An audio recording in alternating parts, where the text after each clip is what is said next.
नमस्कार, राधे राधे सभी कृष्णवश को। आप ये देख लीजिए, पहले तो मेरे हाथों की मेहंदी, फिर मैं आपको बताऊंगी कि ये मेहंदी मैंने क्यों लगाई है। तो हम जाने वाले हैं वृंदावन, तो उसके लिए मैं बना रही हूँ अपने बिहारी जी के लिए मिठाई। जैसे कि मैंने आप सबको बताया था, मैं जब भी जाती हूँ अपने बिहारी जी के लिए कुछ ना कुछ अपने हाथों का बना करके लेके जाती हूँ। तो माखन मिश्री तो मेरा फिक्स ही है ही, क्योंकि मेरे लल्ला को माखन बहुत बहुत बहुत ज़्यादा पसंद है। तो अगर मैं उनकी माँ बनना चाहती हूँ और अपने आप को ये सौभाग्य प्राप्त करवाना चाहती हूँ या लल्ला को अपना बेटा मानती हूँ, तो उस रिश्ते से मुझे मेरे माँ का फ़र्ज़ निभाना चाहिए। तो मैं अपने बच्चे की पूरी पसंद का ख्याल रखते हुए उसके लिए माखन मिश्री लेके जाती हूँ और अपने हाथों से मिठाई बनाकर। तो इस बार मैं उनके लिए उनका फेवरेट, जो उनके 56 भोग में एक भोग है जिसे बोलते हैं मोहन थाल, तो मैं मोहन थाल बना करके ले गई थी। मैंने फ़र्स्ट टाइम बनाया। अगर आपको इसकी रेसिपी चाहिए तो बता दीजिएगा, मैं नेक्स्ट टाइम बनाऊंगी तो मैं आपको प्रॉपरली बता दूंगी। तो यहाँ पर मैं आपको बता दूं कि मैं रात में 1 बजे बनाने लगी हूँ। पहले मैंने खाना पीना खा के किचन क्लियर किया, उसके बाद मैंने ब्रश किया, मैं नहाई हूँ। आपने देखा होगा मैं बिल्कुल नहाई धोई लग रही हूँ, पूरा मैं सिर से नहाई हूँ। वैसे तो मैं हमेशा सिर से ही नहाती हूँ, क्योंकि अगर मैं सिर से नहीं नहाऊँ तो मुझे ऐसा लगता है मैं नहा ही नहीं हूँ, शुद्धि हुई नहीं है।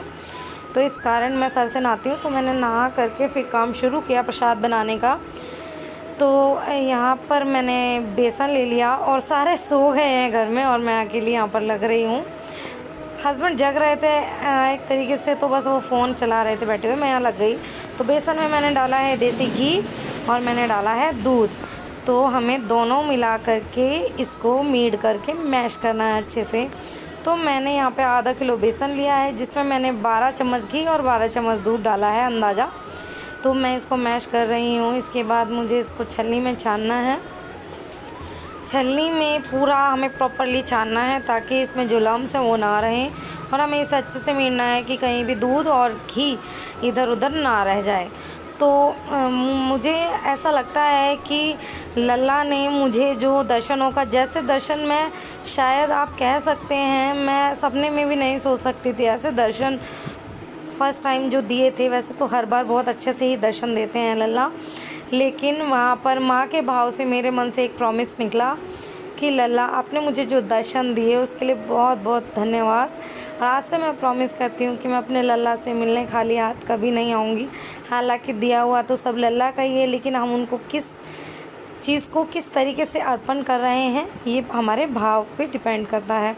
तो मैं अपने लल्ला के लिए रात में जग करके मिठाई बना रही हूँ। आप देख रहे हैं ये मिठाई मैंने इससे पहले कभी नहीं बनाई, तो थोड़ा रिस्क भी है कि अगर ख़राब हो गया तो लल्ला का तो जो मूड ऑफ होगा यहाँ पर मेरा मूड ऑफ हो जाएगा, क्योंकि मैंने लल्ला के लिए जो ठाना था वो चीज़ नहीं बन पाएगी। तो यहाँ पर मुझे इसको अब भूनना है। तो मैंने जितना जैसे आधा किलो बेसन था, जिस मैंने बाउल में नाप करके डाला था, तो उस बाउल के हिसाब से 3 बाउल भर के बेसन था। तो मैंने 1 बाउल भर के घी डाल लिया है। आप थोड़ा सा कम भी डाल सकते हैं। मैंने अच्छे से डाला है घी ठोक के, पर आपको इतना भी ठोक के नहीं डाल देना कि वो बह जाए बिल्कुल, और जो उसके कटिंग है वो नहीं हो पाए, क्योंकि हमें बर्फ़ी के जैसा बनाना है उसको कट करके। तो इस तरीके से तो मैंने इसको पौना घंटा कंटिन्यू इसी तरीके से हिला करके भूना, क्योंकि मैं इसमें नेचुरल गोल्डन ब्राउन कलर लाना चाहती थी, और मैं नहीं चाहती थी मैं कोई एसेंस डाल करके इसमें कलर दूँ, तो नेचुरल बना रही थी और मुझे खुशी बड़ी थी। हालांकि मैं 2-3 दिन पहले से ही काम में लग जाती हूँ, क्योंकि भाई ऑफकोर्स मैं अपने लल्ला से मिलने जा रही हूँ, अपनी राधा रानी से मिलने जा रही हूँ, तो एक्साइटमेंट तो मुझे होता ही है। मुझे तो ऐसा लगता है जैसे पता नहीं मैं कहाँ जा रही हूँ, और बस वहाँ के लिए जितना ज़्यादा मैं अच्छे से तैयारी कर लूँ वो कम है। मतलब मेरे लिए वहाँ जाना एक ओकेशन से कम नहीं होता, एक त्यौहार से कम नहीं होता। यहाँ पे देखो मैं कितनी खुश हूँ, मुझे कैमरे में देख देख के खुशी फील हो रही है। तो मैंने उसको भून लिया है अच्छे से और वो ब्राउन हो गया। तो यहाँ मैं चाशनी बना रही हूँ।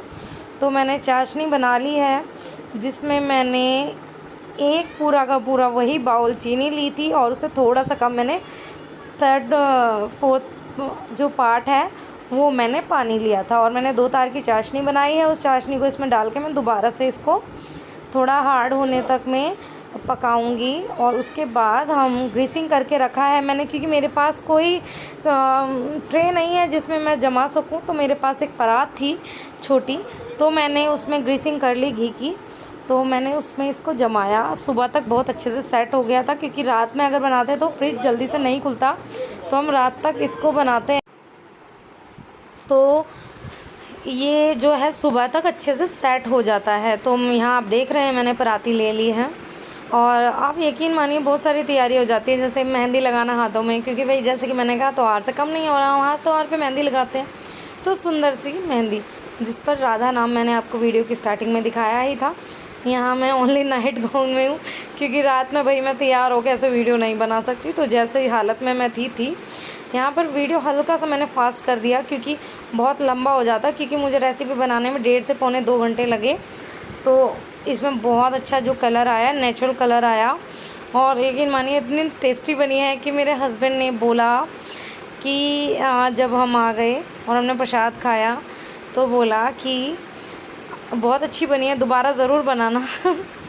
तो पता नहीं भाई दोबारा इतनी अच्छी बनेगी नहीं बनेगी, क्योंकि दोबारा तो मे भी हम अपने लिए बनाएं, लेकिन ये मेरे लल्ला के लिए बन रही थी। तो स्वाद तो बनना जायज़ था, लेकिन थोड़ा सा डर भी था कि शायद ये लल्ला को पसंद आए। मैं इसको टेस्ट भी नहीं कर सकती थी बनाते हुए, क्योंकि ये झूठा हो जाता, और ये लल्ला के लिए जाना था। तो फिर चलो भाई मैंने बिहारी जी का नाम लेके, अपनी राधा रानी का नाम लेके शुरू कर दिया था बनाना। तो यहाँ पर मैं इसको चिकना रही हूँ स्पैचुला से अच्छे से, ताकि ये जब मैं कट करूँ तो एक बर्फ़ी की शेप आए। आप इस पे चांदी का वर्क लगा सकते हैं, ड्राई फ्रूट कट करके घिस के डाल सकते हैं, नारियल डाल सकते हैं। मैंने इसको बादाम से गार्निश किया था, जो इसके पीस कट गए थे बर्फ़ी के, तो मैंने इसमें एक बादाम लगा दिया। तो मैंने कुछ इस तरीके से इस रेसिपी को बनाया। अगर आप प्रॉपर रेसिपी मांगेंगे तो मैं एक और वीडियो सेपरेटली, जब मैं नेक्स्ट टाइम इस रेसिपी को बनाऊँगी तो मैं पक्का आपको शेयर करूँगी। तो इस तरीके से ये मिठाई बन कर के आई, और हम लोग ये चंचल और मैं चलने के लिए तैयार। तो यहाँ पर हम बैठ गए हैं बस में, क्योंकि हम बस में जाते हैं सारी संगत के साथ ही। मुझे वही अच्छा लगता है, अकेले में थोड़ा बोरिंग हो जाता है। तो यहाँ पर नज़रिया है, मैं अपने लल्ला के लिए लेके जा रही हूँ, क्योंकि श्रृंगार तो सब भेजते हैं, लेकिन कोई नज़र भी तो उतारे। तो माँ का फ़र्ज़ होता है कि नज़र उतारे। तो अब यहाँ पर कीर्तन हो रहा है, जो बस में हम जा रहे हैं कीर्तन करते हुए ही जा रहे हैं। तो यहाँ पर हमने पूरे रास्ते कीर्तन किया, और लल्ला के लिए ढेर सारी तैयारियाँ की, और अपनी राधा रानी के लिए भी मैं बरसाना भी इस बार मिठाई लेकर के गई थी घर से बनी, क्योंकि लास्ट टाइम मैं जब गोस्वामी जी से बात करके आई थी तो उन्होंने मुझे कहा था कि जी बिल्कुल आप भी मीठा कोई भी भोग लगा सकते हैं आकर के, आप हमें बता दीजिएगा जब भी आप भोग बना के लाएँ। तो मैं इस तरीके से भोग ले गई थी। बाकी वीडियो आपको नेक्स्ट पार्ट में मिलेगा, 2 से 3 पार्ट आएंगे, सारे पार्ट ज़रूर देखिएगा, जिसमें मैं बरसाना परिक्रमा का भी पूरी परिक्रमा दिखाऊँ।